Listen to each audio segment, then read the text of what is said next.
Hello दोस्तों, नमस्कार। मैं आरबी सिंह अपने YouTube channel everyday epic fusion पर आपका हार्दिक अभिनंदन करता हूं।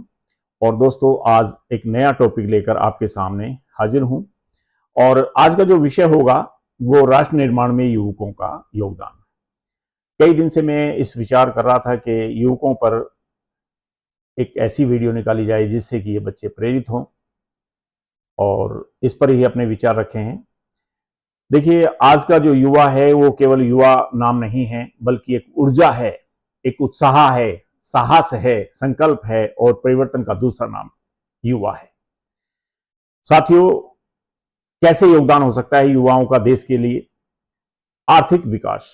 आर्थिक विकास में बहुत सहायक हो सकते हैं युवा, क्योंकि युवा ताकत आज हमारे देश में सबसे अधिक मात्रा में देखी जा रही है। यदि वो मेहनत करते हैं, नए नए कौशल ग्रहण करते हैं, नए स्टार्टअप करते हैं, तो मैं समझता हूं कि देश के लिए उत्पादन भी होगा और रोजगार में वृद्धि भी होगी। दूसरा बिंदु है सामाजिक बदलाव। युवा ताकत रखती है समाज में बदलाव लाने का। सबसे पहले वो शिक्षा ग्रहण करें, अच्छी शिक्षा ग्रहण करें, महिलाओं के अधिकारों के लिए लड़ाई लड़ें, स्वच्छता अभियान चलाएं, जिससे कि देश में स्वच्छ का सबसे पहला प्रमुख बिंदु हो। गरीबी दूर करें, गरीबी के लिए ऐसे कदम उठाएं, कुछ ऐसे उद्योग धंधे लगाएं जिससे कि वहां पर कुछ युवाओं को रोजगार मिल सके। अशिक्षा पर विचार करें, भ्रष्टाचार के खिलाफ अपनी आवाज को बुलंद करें, तो समाज में परिवर्तन आना संभव है। तीसरा बिंदु, तकनीकी और विज्ञान। देखिए, आज हमारा भारत देश ही नहीं बल्कि पूरे विश्व स्तर पर डिजिटल कार्य बहुत तेजी के साथ चल रहा है, और आज विज्ञान का जमाना है। तकनीकी नए नए आयाम उससे सीखें और डिजिटल के माध्यम से नए नए आयाम को सीखकर इस क्षेत्र में नए आविष्कार करें, जिससे कि देश को तरक्की की ओर ले जाएं। तीसरा बिंदु, चौथा बिंदु है नैतिक और राजनीतिक जागरूकता। देखिए, नैतिकता आना बहुत जरूरी है। जो युवा शक्ति है उसमें चरित्रवान होना चाहिए, निष्ठावान होना चाहिए, अनुशासन प्रिय होना चाहिए, सामाजिक सेवा उसके अंदर कूट कूट के भरी हो। और अंत में भाषा। जब युवा शक्ति की भाषा में विनम्रता होगी और उनकी वाणी में संयमता होगी, धैर्यवान होंगे, तो मैं समझता हूं कि कोई भी विजय प्राप्त कर सकते हैं। अपने देश की तरक्की के लिए वो कार्य कर सकते हैं। यदि भाषा में कठोरता होगी, भद्दी होगी, अश्लील होगी, तो कोई भी आपकी बात सुनने के लिए तैयार नहीं होगा। तो युवा समाज में शांति और भाईचारा बनाए रखने में मदद कर सकते हैं देश की तरक्की के लिए। दोस्तों, लोकतंत्र को मजबूत करने के लिए समय समय पर गोष्ठियां करें, मतदान के लिए सामाजिक चर्चाओं पर चर्चा करें। समाज में बहुत सारे ऐसे विषय हैं, जैसे तलाक, जैसे जल की कमी होना, जैसे किसानों की समस्या। बहुत सारे विषय हैं जिन पर गोष्ठी की जा सकती है, सम्मेलन किए जा सकते हैं, उन पर विचार किया जा सकता है देश की तरक्की के लिए।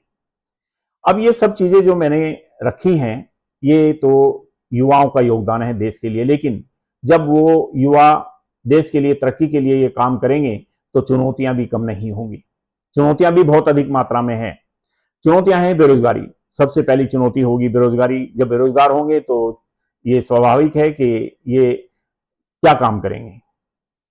बेरोजगारी को दूर करने के लिए युवाओं को आगे आना है। जैसे कि मैंने पहले ही कहा कि मेहनत और कौशल और नए स्टार्टअप। देखिए, नौकरी के लिए लोग लालायित होते हैं। मैं समझता हूं कि नौकरी ही हमारा उद्देश्य ना हो।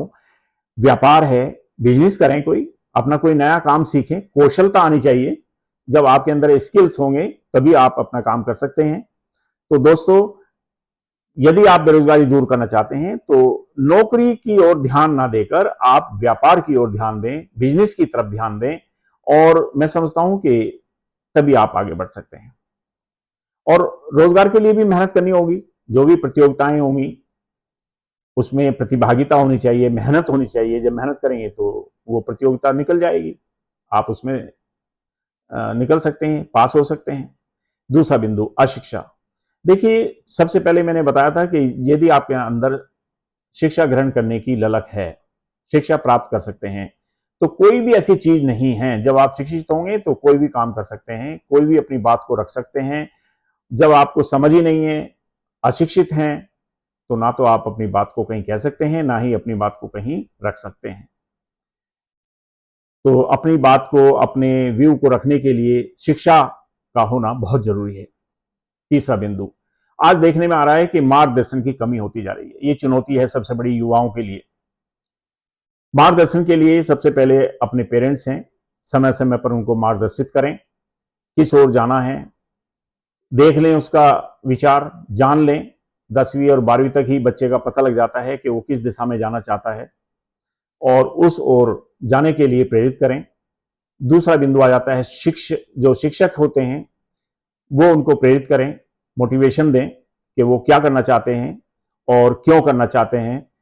यदि उनको समय समय पर मार्गदर्शन किया जाता है तो मैं समझता हूं कि युवा भटक नहीं सकता और ये इस चुनौती को बखूबी उसको निर्वाह कर सकता है, उसका मुकाबला कर सकता है। चौथा बिंदु जो है वो बहुत बड़ी समस्या लेकर आ रहा है, वो चुनौती है युवाओं के लिए, हमारे देश के युवाओं के लिए एक बहुत बड़ी चुनौती है नशे की लत। आज देखने में आ रहा है कि बहुत सारे युवा नशे के प्रति अग्रसारित हो गए हैं, बढ़ गए हैं, और इस पर लगाम लगानी है तो सबसे पहले वही मैंने जो बताया कि पेरेंट ही इस पर ध्यान दें।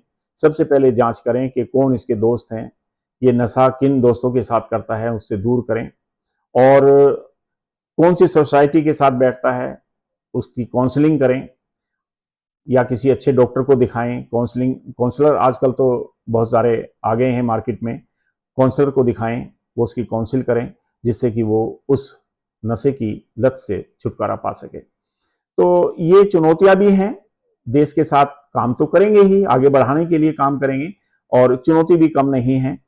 सामाजिक जिम्मेदारी दें।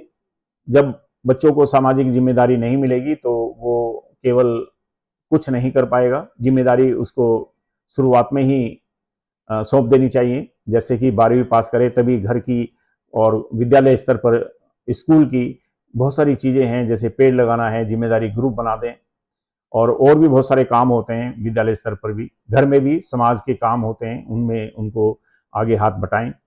और जो लास्ट बिंदु रखा है, राष्ट्रीय एकता और सद्भावना। देखिए, युवाओं के लिए है, कभी भी राष्ट्र के प्रति ऐसा कदम ना उठाएं, चाहे जान चली जाए, कि जो आपको नाकामी दे। अपने पेरेंट्स को बेइज्जत करवाएं तो देश के लिए समर्पित हो जाएं, हर पग पग पर समर्पित हो जाएं, किसी भी तरह से डिगे ना, अपने देश के लिए कुर्बान हो जाएं, अपने देश के लिए समर्पित रहें, और कोई भी ऐसा कार्य ना करें जो कि हमें बदनामी दे, हमारे देश को बदनामी दे। और इसके साथ साथ सद्भावना, परस्पर हम सद्भावना बनाए रखें एक दूसरे के साथ में, तो ये भी बहुत जरूरी है।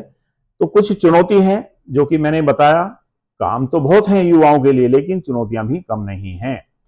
तो दोस्तों, चलते चलते, जिस देश के युवा जागरूक, शिक्षित और अनुशासित और चरित्रवान होते हैं, उस देश का भविष्य उज्जवल होता है। तो चरित्रवान बनिए, शिक्षित बनिए, अनुशासित बनिए और जागरूक रहिए। आसपास क्या हो रहा है इसको समझिए, और ये सबसे बड़ी ताकत है युवा शक्ति। उसके विचार, उसके ऊर्जा, उसके साहस, उसका संकल्प ही राष्ट्र को नई दिशा प्रदान कर सकता है। चलते चलते 2 लाइनें युवाओं के लिए, आओ मिलकर ऐसा भारत बनाएं, आओ मिलकर ऐसा भारत बनाएं जहां हर युवा अपना कर्तव्य निभाए, ज्ञान, संस्कार और परिश्रम को पहचान बनाएं, ज्ञान, संस्कार और परिश्रम को पहचान बनाएं, विश्व पटल पर भारत का गौरव बढ़ाएं। तो अब मैं इसी के साथ में अपनी वाणी को विराम देता हूं। दोस्तों, यदि आपको मेरी ये जो वीडियो है पसंद आती है तो लाइक जरूर करें, सब्सक्राइब करें और दोस्तों को भी प्रेषित करें। इसी के साथ जय हिंद, जय भारत।